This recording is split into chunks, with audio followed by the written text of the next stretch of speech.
شروع اللہ کے نام سے جو بڑا مہربان اور نہایت رحم کرنے والا ہے۔ اللہ تعالیٰ قرآن پاک کی سورہ نام میں فرماتے ہیں، اور انہوں نے کہا اس پر اس کے رب کی طرف سے کوئی نشانی کیوں نہیں اتاری گئی؟ کہہ دے بے شک اللہ اس پر قادر ہے کوئی نشانی اتارے، اور لیکن ان کی اکثریت نہیں جانتے۔ السلام علیکم، میں miss Samina Javed education classes for all سے آج میں جس کتاب پر بات کروں گی اس کا نام ہے زندگی محدود نہیں۔ زندگی محدود نہیں کے مصنف ہیں نیک وائچٹ، اور اس کو ترجمہ کیا ہے سید عرفان احمد نے۔ صفحات کی تعداد ہے 192 اور ناشتر ہے نئی سوچ، قیمت ہے صرف 400 روپے۔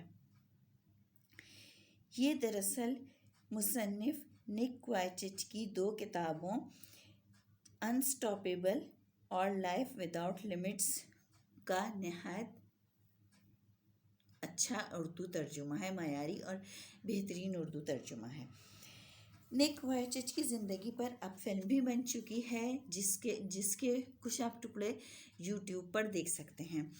ایک فلم جس کا نام ہے بٹرفلائی کرسز، اس میں نیک وائچٹ نے کام بھی کیا ہے، اور نیک اس فلم میں وہ دراصل نیک پر ہی بنائی گئی ہے۔ وہ ایک ایسے نوجوان کی کہانی ہے جو اپنی زندگی سے بہت مایوس ہے، اور پھر اس کو جینے کی ایک نئی راہ ملتی ہے۔ اللہ رب العالمین اس کو کچھ اس طرح کے اشارے سے عطا فرماتے ہیں جس سے وہ اب زندگی کی طرف لوٹ آتا ہے۔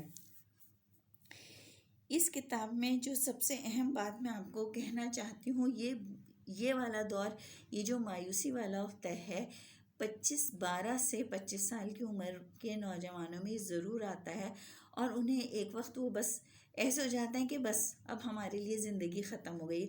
مگر یہ کتاب حوصلے بڑھاتی ہے، اور اس میں یہی بات بتائی گئی ہے کہ ایسا ممکن نہیں ہے کہ ہمارے اللہ رب العالمین نے ہمارے لیے زندگی ختم نہیں کی، اس نے ہمارے لیے بہت کچھ رکھا ہے، بس ہمیں اسے ڈھونڈنے کی ضرورت ہوتی ہے۔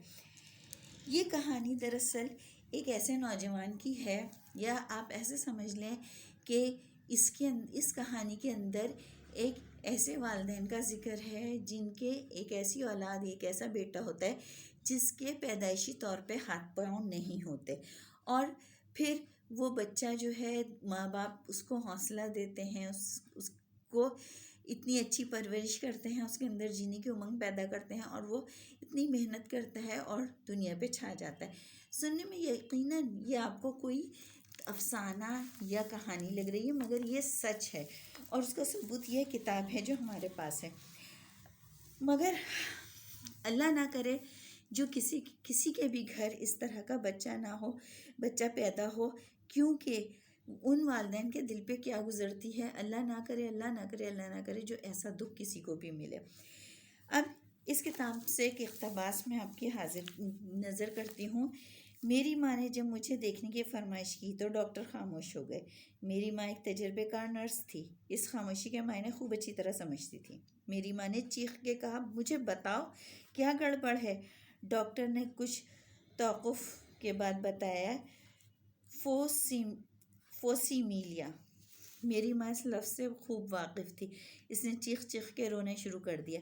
وہ اپنے شوہر یعنی میرے باپ سے لپٹ کر رو رہی تھی اور اسے پوچھ رہی تھی، اگر خدا ہم سے محبت کرتا ہے تو اس نے ہمارے ساتھ ایسا کیوں کیا؟ جب میری ماں چرچ گئی تو وہاں پر کسی نے اسے نئے بیٹے کی مبارکباد نہیں دی۔ کسی رشتہ دار، محلے دار اور جاننے والے نے میری ماں کو میری پیدائش کی خوشی میں پھولوں کا تحفہ نہیں دیا۔ میری ماں نے میرے والد سے پوچھا، کیا میں اس قابل بھی نہیں تھی کہ کوئی مجھے پھول دے؟ میرے والد کو اچانک اس کا احساس ہوا، اور وہ بولے، ہاں کیوں نہیں، اور اٹھ کر بازار سے میری ماں کے لیے پھول لے کر آئے۔ مجھے اپنی اس خامی کا احساس خود بھی 13 سال کی عمر میں جا کر ہوا، جب میں اپنے والدین سے سوال کرنا شروع کر دیا کہ میں دوسروں کی طرح میرے ہاتھ پیر کیوں نہیں ہیں۔ پھر اسکول جانا شروع کیا تو مجھے بڑے تلخ تجربات ہوئے۔ میں روتا ہوا اپنی ماں کو بتاتا کہ آج میرے ساتھ اسکول میں کیا ہوا، تو میری ماں روتے ہوئے میری آنکھوں کے آنسو پوچھتے ہوئے مجھے سمجھاتی، بیٹا میں خدا کی کوئی مصلحت ہے، اور ایک دن یہ مصلحت ہم پر اللہ تعالیٰ خدا آشکار کر دے گا۔ میرے والدین کو یقین تھا کہ انہیں خدا نے اگر اس طرح کا بیٹا دیا تو اس کا کوئی نہ کوئی سبب ضرور ہوگا۔ ایک دن وہ بھی آیا جب میں پوری دنیا کا سفر کرنے لگا میں نے اپنے بارے میں اپنے خدا کے مقصد کو جان لیا۔ جب میں اپنی خامیوں کو سب سے زیادہ سمجھتا تھا، لیکن آج مجھے احساس ہے کہ دنیا میں مجھ سے کہیں زیادہ پریشان اور غریب لوگ موجود ہیں۔ میں اس پر خدا کا شکر گزار ہوں جو میرے پاس ہے، اور جو میرے پاس نہیں اس پر کم توجہ دیتا ہوں۔ ایک اور اقتباس آپ کی خدمت میں حاضر ہے، جس میں مصنف کچھ اس طرح بیان کرتے ہیں: میں جب کسی شدید چیلنج میں پھنستا ہوں تو اس سے نکلنے اور اس پہ قابو پانے کے لیے میں عمل کرتا ہوں۔ اس کے 3 حصے ہیں۔ اول، ضروری ہے کہ اپنے جذبات کو کنٹرول کریں، نہ کہ آپ کے جذبات آپ کو قابو کیے ہوں۔ یوں آپ کو اپنی زندگی کا کنٹرول خود لینے کا موقع ملے گا اور آپ ایک وقت میں ایک قدم اٹھانے کے قابل ہوں گے۔ دوم، خود کو یاد دلائیں کہ ماضی میں ایسے ہی مسئلے سے آپ کس طرح نکلے اور اس تجربے نے آپ کو مزید قوی اور ذہین کیا۔ اور سوم، خدا پر بھروسے کو ظاہری و عملی شکل دیجیے، یعنی دوسروں سے مشورہ لیجیے، دوسروں کی مدد کیجیے، انہیں حوصلہ دیجیے۔ دینے اور لینے میں غیر معمولی شفائی قوت ہے۔ اور آخر میں اس کتاب کا بھی یہ آخری پیج ہے۔ میں بھی اس کتاب کا جو تبصرہ ہے وہ اسی بات پر ختم کرتی ہوں کہ یہ سوچنا بہت بڑا جھوٹ ہے آپ بہت اچھے ہیں، نہیں ہیں۔ یہ سوچنا بہت بڑا جھوٹ ہے، آپ قابل نہیں ہیں۔ زندگی کے چیلنجز ہماری سوچ کو قوی کرنے کے لیے آتے ہیں، نہ کہ اسے برباد کرنے کے لیے۔ بعض زخم اگر ہم چلنا جاری رکھیں تو جلد بھر جاتے ہیں۔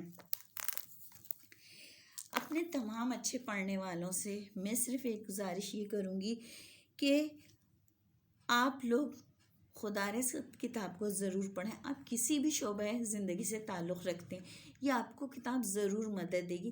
دیکھیں، جو ہمیں ہمارے دین نے تعلیم دی ہے، مایوسی گناہ ہے، اور جو بھی کچھ ہے وہ سب اللہ تعالیٰ کا، اور کبھی کبھار ہمیں بظاہر ایسا لگ رہا ہوتا ہے جیسے یہ ہمارے ساتھ بہت غلط ہو رہا ہے، مگر آپ اس میں جب دیکھیں گے نا، اس غلط میں آپ کے لیے بہت بڑی اچھائی ہوتی ہے۔ بس سمجھنے کی ضرورت ہوتی ہے۔ آپ نے کرنا کیا ہے کہ آپ نے اپنے رب کی اس مصلحت کو تلاش کرنا ہے، اور گھبرانا بالکل نہیں، کیونکہ جب ہم گھبرا جاتے ہیں، پریشان ہو جاتے ہیں تو ہمارے حوصلے ختم ہو جاتے ہیں۔ بس اپنا حوصلہ برقرار رکھیں کیسے بھی حالات ہوں۔ بس آخر میں میں آپ سے یہی کہنا چاہوں گی، اللہ میرے کہنے آپ کے سننے کو قبول کرے۔